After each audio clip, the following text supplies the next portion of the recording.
Dr. Maulik Kinariwala. Dr. Maulik is a consultant diabetologist, and he is a director at Shrikanta Healthcare Diagnostics. He'll be speaking today on thyroid. He has also published a book on diabetes in Gujarati, so congratulations for that.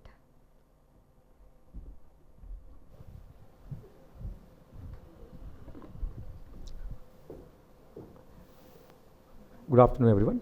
At outside, I would like to thank to Bansal ma'am, Dr. Devu ma'am, and also PCOS Society of India for inviting me to deliver talk on the thyroid disorder and PCOS.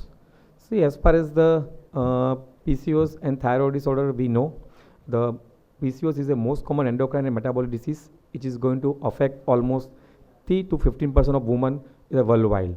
And PCOS itself is going to create a reproductive disorders, metabolic disorders, and cycle problem, which is going to affect the physically and mental of the woman. The incidence of thyroid disorder also is going to increase nowadays with PCOS. We all know. And just like PCOS, the thyroid gland has having a complex effect on metabolism, reproduction, and emotion. In 2019, particular Denmark study, they have reported the risk of the thyroid disorder is almost 2.5 times higher in PCOS than non-PCOS group.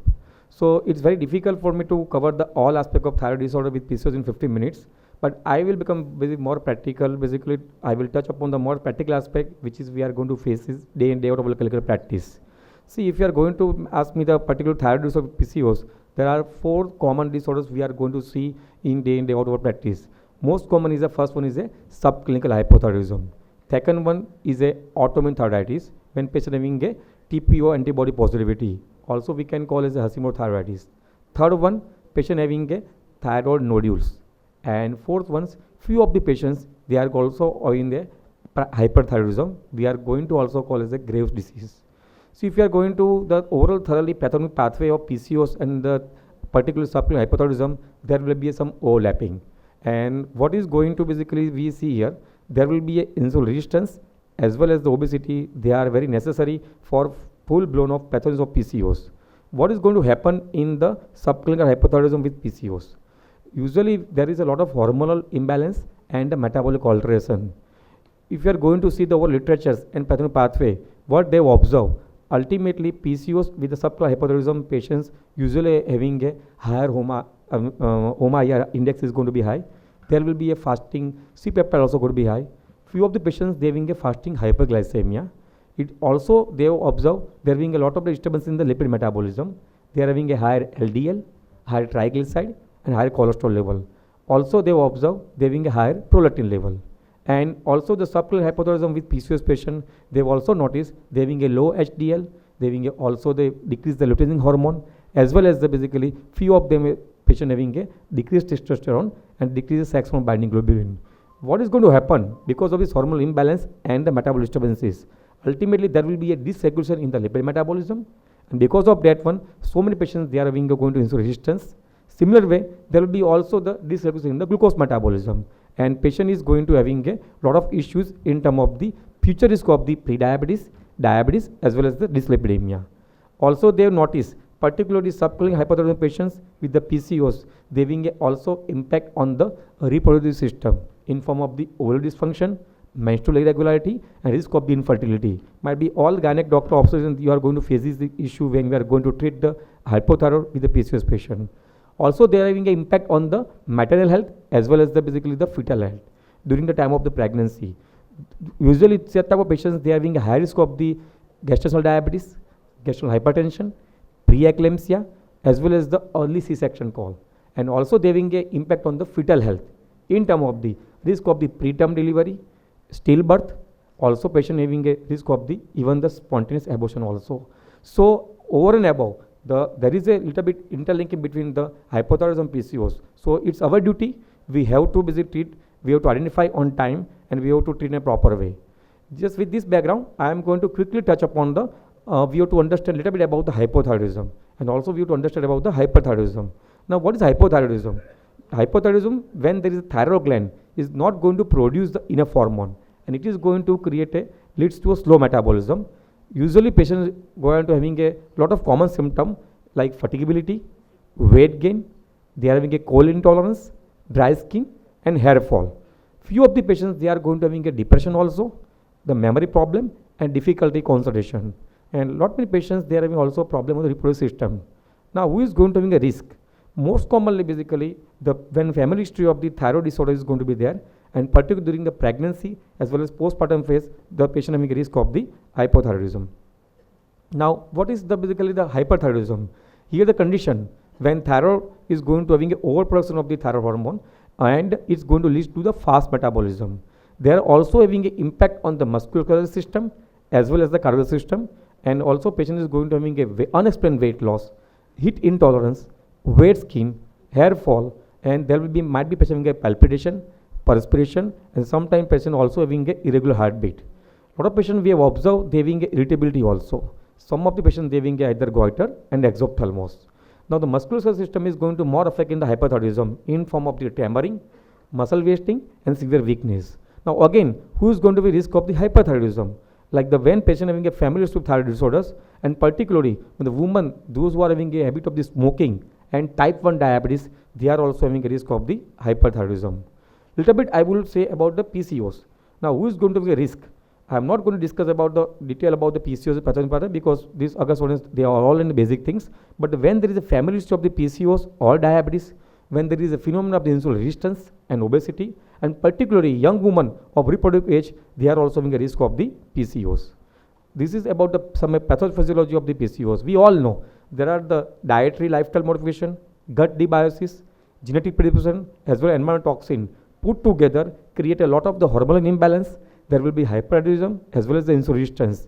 And we all know because of the hormonal alteration and changes, patient is going to having a clinical feature in terms of the like acne or hirsutism if there is a hyperthyroidism. Patient also having a effect on reproductive system, and as well as when patient having insulin resistance, they having a lot of problems on metabolic basically features like it create increase of the metabolic disorders. Now let me going to say some of the busy lights on the clinical manifestation and how we can diagnose. There will be, just like pathogenic pathway, what I have told, there will be also some overlapping symptom between the hypothyroidism as well as the PCOS. Fatigability, unexplained weight gain, menstrual irregularity, and mood disturbances. Dear my friend, we all know how to diagnose PCOS, but when patient is going a suspicion of the hypothyroidism, we have to do at least simple 3 tests. One is a TSH, T4, and T3 level. We will discuss the free T4 and T3 level when we have to do in our basically the discussion part. But TSH and T4, T3 is a mandatory. Suppose if you have a suspicious of this subclinical hypothyroidism, then you have to go for the anti-OTP antibody. And if anti-OTP antibody is positive, then you can put a label. Patient is having a subclinical hypothyroidism with the autoimmunity. So definitely this patient, they require the treatment. Now let me going to ask you, are you doing the basically thyroid test basically in routine or practice when patient is going to come to us for antenatal profile, or when you are going to face some issues as far as the reproductive system basically related issues? Yes, good one. Ideally, we have to basically make it universal screening for all the basically the antenatal patients, and particularly when TSH value, sometimes we have observed all labs, they are not doing the thyroid assay.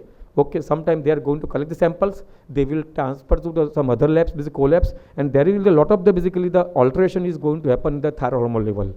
So TSH value, basically international standardization value, what is going to be there? 0.5 to 4 in milliliters per liter is the ideal normal range. If something is going to more than 4 and between 10, TSH value, I am going to say about the TSH value, more than 4, between 10, then we can put a label patient having a subclinical hypothyroidism with a normal T4 value. When TSH value is going to more than 10 with the normal T4 level, even you can put the label patient having a, if there is no symptom but subclinical hypothyroidism. But when the TSH is going to more than 10, even with the normal T4, we have to treat. Second, I am going to say about the basically overt hypothyroidism. When TSH is going to more than 10, T4 value is going to down. All patients, irrespective of symptoms present or not, we have to treat. This is the common things, basically the basic things we have to keep in mind, right? Now, what are the statistics data is going to say? 20 to 30% of the PCOS with a woman, they are going to get elevated TSH. So it's our duty, it is a need for thyroid screening in PCOS patient. And if you are going to diagnose early, if you are going to give the correct diagnosis, and if you are going to give the proper treatment on time, then definitely is going to help us to improve the overall patient outcome and prevent the comorbidation. Let me going to explain about the hypothyroidism and hyperthyroidism. We all know, usually in primary hypothyroidism, we are going to get the high TSH value with the low T4 value. When patient having a primary means hyperthyroidism, at that time, just opposite to primary hypothyroidism, TSH is going to value below 0.5 and T4 is going value more than 12. Normally, we are going to do the total T4 and total T estimation routine practice. Free T4 and free T3, we are going to do only in certain situations, right? That we will discuss in our basically later part of the talk. Now, suppose somebody having a secondary hypothyroidism is very less likely we are going to see practice. At that time, we are going to get either TSH near to normal range or low value, but T4 is going to usually low. Now, what is going to happen? If you are going to ask me the primary hypothyroidism, it may be overt and it may be subclinical. What is over hypothyroidism? When patient having a high TSH value more than 10 with the low T4, then you can put a label patient having a overt hypothyroidism. And what is subclinical hypothyroidism? When TSH value is going to between 4 to 10 with a normal T4 level with no any or minimal clinical symptoms. Means there is only the biochemical alteration, there is no any clinical symptoms, and then we have to put a label subclinical hypothyroidism. And might be, I think you all people are going to see the more and more subclinical hypothyroidism patient when you are going to see the PCOS patients, right? So we have to give the more focus. Now let me going to basically give certain things about the screening guidelines. What is the basically screening guidelines for the hypothyroidism in PCOS? When to screen? Ideally, basically, universal screening is to be recommended by the Gynec Society, but particularly those patients having a menstrual abnormality, infertility, and weight issue, that patient should be screened. And second thing, those patients or those female who having a family history of thyroid disease, autoimmune disorders, or irregular cycles, we have to screen them. And test already I have discussed. Now, before going to pharmacotherapy, what are the treatment goals for the coexistence for hypothyroidism and PCOS? Certain busy lies I would like to throw on that point of view. It's our duty. We have not to only make it our patient euthyroid, but we have to create a achieve hormonal balance. We have to take care of the thyroid hormone as well as we have to take care of the reproductive hormone level. Second thing, the insulin resistance, one of the major culprit. You are going to see the same thing in PCOS as well as the basically in the hypothyroidism. So by reducing insulin resistance, we can improve the insulin sensitivity and by doing the lifetime modification as well as pharmacotherapy just like metformin. Also, we have to take care of the weight. A lot of patients, they are having a overweight or obesity. When BMI more than basically 23 or 25 or 30 more than 30, we can put a label of the obesity. Between 25 to 30, we can put a label of overweight. So we will reduce the BMI and simultaneously also we have to take care of the metabolic factors like diabetes, hypertension, obesity, and the dyslipidemia. Now the fourth one, we also taking care of the address to the all other untouched part like fatigability, mood swinging, mental health issue, because it's also going to have an impact on quality of life. And last not the least, we have to basically take care of the future risk of prevalence of the metabolic issues like diabetes and cardiovascular health. Now main basically the interesting part of today's our talk is pharmacological management of hypothyroidism. Because most of the time patient is going to come to you people, you are going to universal screening and we can come to now patient having a hypothyroidism. So what is the recommendation by the American Thyroid Association or across the all body? Particularly levothyroxine means T4. T4 is a first line therapy for hypothyroidism. What are the doses? If patient has a subclinical hypothyroidism, ideally I am going to divide into two parts. One is the old hypothyroidism, like TSH value is more than 10. Then what is the dose? Ideal dose is 1.6 microgram per kg body weight. Let me go to an example. Like somebody with 60-70 kg weight. So you can start with a 75. You can go up to the 100 depending upon the base of the TSH value, free T4 level, patient weight, comorbidity. If somebody is going to facing issue for the conceivement, like IVF process or infertility or pregnancy, then accordingly we have to take a call. Suppose somebody having a subclinical hypothyroidism, there is no need to go for the jump on like 75-100 milligram. You can just start with a 25 milligram or 50 milligram. And dear my friends and colleagues, I would like to say one important thing. Don't become so much curious and enthusiastic to just do the repeat TSH within short time. Because at least steady state, it will take time 4 to 6 weeks. So sometimes we are going to see lab value TSH like 50, more than 100. Then people also is curious, even also treating doctor also become so much enthusiastic. They would like to know, okay, what is going to happen after 15, let me go to check TSH value. Don't do repeat tests after initiation. You have to wait at least 4 to 6 weeks because during this period, the steady state will going to be happen and then you can check the TSH level. And once TSH is going to come down, just try to monitoring every 2 to 3 months. and make them euthyroid. Now, what is the definition of the euthyroid in the PCOS and non-PCOS patient? Particularly PCOS patient, if they are going to plan for the basically the pregnancy and if you are going to face the issue of infertility, we have to keep the TSH value below 2.5. And even non-PCOS patient, you can keep between the 2.5 or 4, I can say less than 4. This is the basically the things we have to keep in mind. And once they are going to achieve the euthyroid level, try to monitoring basically TSH level at least every quarterly 3 to 4 months. Once in a year, you can do TSH, T4 and T3 and just make them euthyroid for longer runway. Again, one mistake sometimes is done by the patients and by the treating doctor. Once they are going to achieve the euthyroid level, always they are also going to reduce the dose. Man, just 2 minutes. They are going to reduce the basically the thyroxine dose by themselves. I think this is not a basic recommendation. We have to continue same dose unless a patient is going to develop the either drug-induced hyperthyroidism symptoms or TSH is going to less than 0.5. So don't try to reduce the dose basically unless there are 2 things what I mentioned here, right? It should be given on empty stomach, number 1. Lot of patients, particularly basically obs gynecologists, they are on iron, calcium supplementation. So just that we have to keep in mind, thyroxine medicine should be given on empty stomach, and at least we have to give 3 to 4 hours basically gap between the iron or calcium or any entire supplement with the thyroxine, because this is the molecule is going to interfere the thyroxine absorption.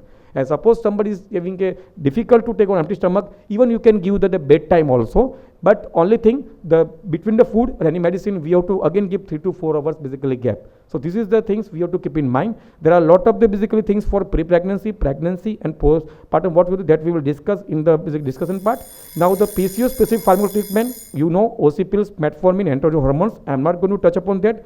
Apart from pharmacotherapy, is there any role of the lifestyle modification? Yes, you can see here, low glycemic food definitely is going to have a positive impact. It is going to improve insulin sensitivity. It's also going to control the weight. Anti-inflammatory foods like omega-3, fruits and vegetables. Physical activity, exercise, also having a positive impact. It's going to reduce insulin resistance, and definitely stress reduction is going to have a positive impact in terms of the PCOS and hypothyroidism, because it's going to stabilize the cortisol level and reduce inflammation. So here basically we have to keep all the things in mind, and pre-conception optimization of the TSH level we have to keep below 2.5 before the conception, before taking any other basically call. So here just basically I will have to give the summary of my talk and take home message. The integrated management approach is going to be vital for optimum outcomes and the patient with the both condition. There are a lot of guidelines which is going to be there for thyroid disorders like American Thyroid Association or Indian Thyroid Society, but we have to adhere to guidelines because every 3-4 years they are going to keep on editing or changing something.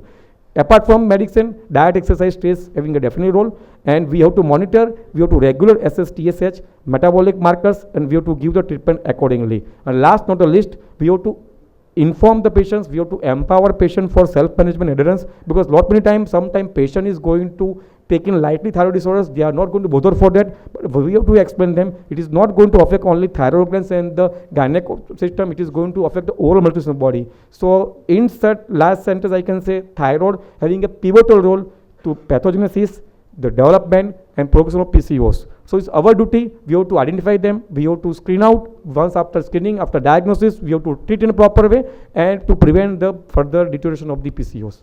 Thank you for your patience listening. Thank you, ma'am. Thank you very much, Doctor. That was a very good review of everything. 2-3 practical questions we have for you. One is that when you're asking for a woman to do her thyroid test, which actually when we are making a diagnosis of PCOS, we have to do the thyroid test, rule it out, and then only confirm the PCOS. That's number 1. So we can't just say PCOS based on what we see.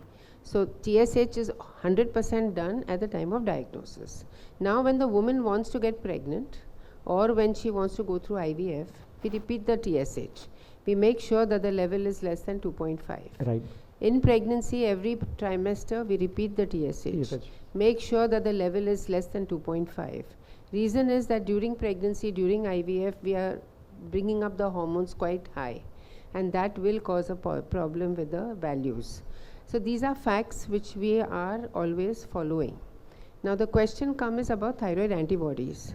When thyroid antibodies are present, we like to add aspirin to the protocol, because it will help to reduce the amount of deep vein thrombosis or whatever can happen with those antibodies. Would you recommend that? Sir, ma'am, as a basically physician, we are not going to recommend aspirin as far as TP antibody positive is concerned. But when patient having a basically high risk like underlying cardiometabolic disorders, or patient having a middle age, or patient having a high risk pregnancy, then we are going to say. Otherwise, as far as the thyroid disease is concerned, in Thyroid TP antibodies. antibody positive is concerned, we are not going to recommend aspirin. I Agree. think Dr. Vivek Arya sir is I'm also talking going to about be- pregnancy. I'm talking Pregnancy. about pregnancy. Then Hmm. we are talking about IVF, where hormones go up high, the blood becomes more viscous, and it's considered as a high risk patient. Then aspirin is So going to that is recommend. what I'm trying that, to say. That definitely, madam, Yeah. aspirin is going to be there. The other question I have is that there are some endocrinologists in Mumbai, very few, who are giving not any of Thyronorm or anything. They give separate T3, separate T4. Uh-huh. And they keep changing those things. I don't know why they do it. Is it necessary, or is it just to bring the patient back? No. Like two things. Like one thing is a very common question and very big confusion goes on. Like if antibodies are positive and your TSH is instead of 2.5 it is 4 and antibody is positive, so what do we do? A lot of few gynecologists said no, we will give steroid to reduce the antibody, we'll do this thing, we'll do that thing, and we want to get rid of antibody. So practical thing is that antibody will take its own time to disappear from the blood. Like if levels are very high and to disappear from blood, it will take lot of time. Antibody per se has a lot of adverse effect on pregnancy outcome, which has been reported.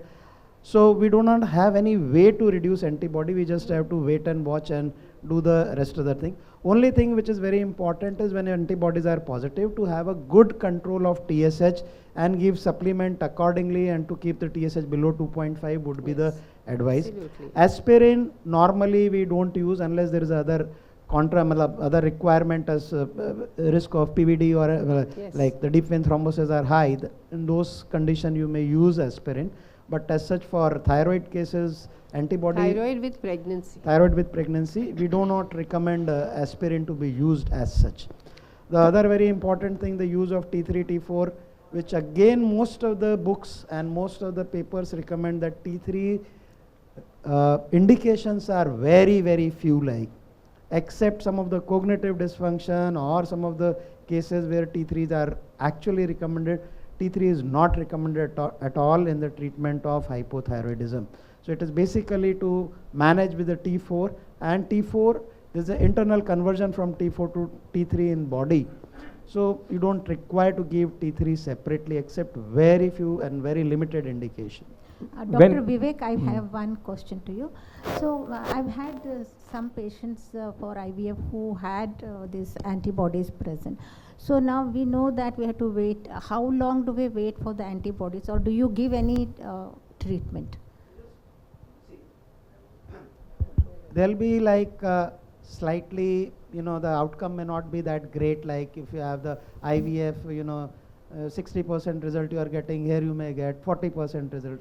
So it's not like contraindicated. If antibodies are high, you cannot go for your IVF procedure. Only thing is that outcome may be slightly compromised. Other than that, antibody per se is not going to cause like any problem either in the ovulation or the womb formation or in the whatever process, like is not going to create much of a problem. Only thing is that it has been documented risk, like if antibodies are high, the outcome may be slightly compromised. Otherwise, it is not a contraindication. The outcome is mainly because of, there's a higher risk with antibodies, any antibodies in the body, higher risk of deep vein thrombosis or microembolism in the capillaries where the embryo is implanting. It may affect implantation, it may affect growth of the embryo, etc. Nothing to do with the thyroid gland, but it is related to any autoimmune disorder which the patient may have. So another reason is if a patient has got thyroid antibodies, we normally recommend to check out other antibodies in the body, especially in IVF patients and pregnant patients, because they both are at high risk of developing deep vein thrombosis. So Other antibodies like ANCA and all those things Yeah, are positive. yeah. Then definitely the aspirin that's the has only a big reason. role. Not Yeah. that's the only reason. And actually the patients say, madam, why you're not giving anything our antibody? So This is what I am saying, because this is a big confusion that they want to cut down on antibody, they want to reduce. Even I got a call like, why don't you give steroid? We give IV steroid, Solumetrol, all those things, but it is not going Not to work. needed. it is not useful at all. So it's a clear message to all, like if antibodies are positive, it will remain positive. It will take its own time to get the level titer to reduce over a period of time. And Madam, just Any questions from the audience? Madam, addition to Dr. Vivek sir, the particular we have asked the T3. Sir has already mentioned, but usually basically particularly what we are going to observe in clinical practice, the drug compliance is one of the biggest issue. Second thing is issue of the potency. Like before going to give optimum dose of thyroxine, if you are not going to get results, always basically we have to ask them, we have to sometime ask them to come with the bottles. Sometime patient is going to manipulate things, we never come to know. And if patient, already I mentioned that some drugs is going to interfere absorption, and sometime patient underlying IBD, celiac disease, or even H. pylori gastritis also is going to interfere absorption. So before going to jump on the T3 addition, I think this all the basically things we have to rule out, and then we can take a call for the T3 patient is not going to achieve the euthyroid level biochemically or by clinical symptoms also. Sure. Any more questions from the audience? Pardon, madam? Madam, now this concept is basically almost is going to go on. Previously, basically, they came with this basically phenomena. Okay, if you are going to give the once in a week thyroxine, the patient is going to get the basically the proper basically the dose throughout the 1 week. But what happens if patient is going to miss? Then what is going to happen? Okay, and there will be supra-physiological response of the T4 in initial basically 2-3 weeks. But that basically now I think the, sir, if I'm not wrong, the pharma people, they also withdrawn to basically even such type of the, initially in before 4, 5, 6 and 2017, 18, they come with this concept. But this is also in a, now is totally withdrawn, and we are also not going to recommend it, and we are not going to also discuss also. And second thing, geriatric group people always going to create an issue, because they have underlying the coronary artery disease, ischemic heart disease. If patient is going to take the biometric double dose, then it is going to aggravate the angina symptom and cardiovascular problem also. So 1 in a week totally is basically now absoluted. Pardon, ma'am? Thyroiditis? Initially, basically in postpartum phase, some of the patients they having basically the thyroid gland destruction, and for the few basically months or weeks they are going to remain in the hyperthyroidism thyrotoxicosis phase. But usually most of the patients after 3-4 months they are going to enter in the basically the hypothyroidism. We can call it a postpartum hypothyroidism. So we have to just discuss with them. And the third thing, sir, I would like to just say here, I think Dr. Vivek sir is also going to get a lot of reference for that. In initial the 3 months, the patient having come with this report like TS is suppressed and the T4, T3 is going to rise. Now patient having a hyperthyroidism. But we all know, I think it's a beta SAG effect. So there is no basically hurry to jump on to just start the treatment for the hyperthyroidism. Because of the beta SAG effect, TSH is going to suppress, and at that time the basically total T4 and T3 is level is going to raise because of the increased thyroid binding globulin hormone. Just for observe for the few months, because most of the time patient having no any clinical symptom of the hyperthyroidism, but because of the hypermesis, there's gravidum effect and like that, patient having a little bit 2-3 kg weight loss, they are very anxious, and we are having a little bit dilemma. Okay, now patient having a subclinical hyperthyroidism, let me go into treat, not just wait and watch. You can after 3 months you can do the hormone assay, and I think this, if there is a pure beta acid effect, then the thyroid hormone is going to become normal. And for free T4, T3, I would like to say, no need to do free T4, T3 in all patients, except when we are going to this facing issue in the first trimester. Because the free T4 and T3 assay, most of the standard laboratory, they are going to do in proper way. Otherwise, there is a lab assay is going to be very biggest issue. Even simple total T4, T3, TSH level is enough for that. Thank you, madam. Thank you, ma'am. Thank you.